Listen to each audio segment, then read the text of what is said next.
We also can look at understanding the volume of various objects. Volume means how much space can be filled inside, how much space or how much water or dirt can an object hold. Like my very poor drawings here of a cube or a rectangular solid, a cylinder, a sphere, or some type of a cone like a hat. Well, all those also have dimensions or formulas that we can understand to describe the volume. A cube is its side times side times side, side cubed. A rectangular solid, length times width times height. A cylinder, a circular cylinder, well, that's just a circle, an area of a circle times its height, height times a circle. The two hard ones here is a sphere.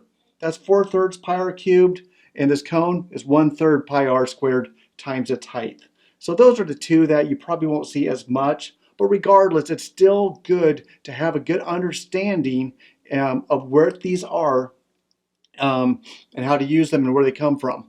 So let's look at an example here. The example here is, let's look at two cylinders. One cylinder is 6 inches high with a radius of 2 inches.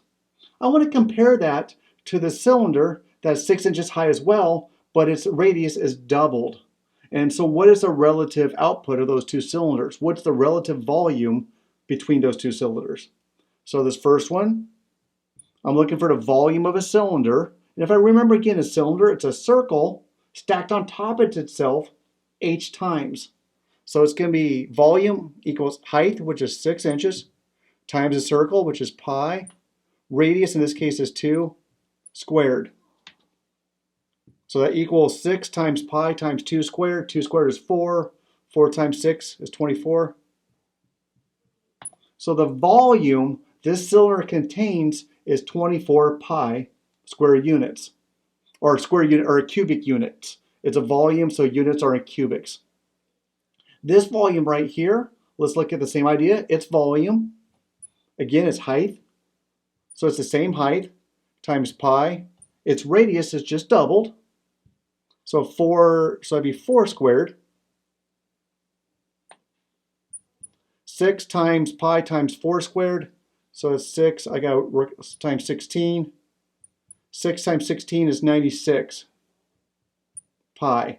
So the volume that this cylinder takes up is 96 pi cubic inches.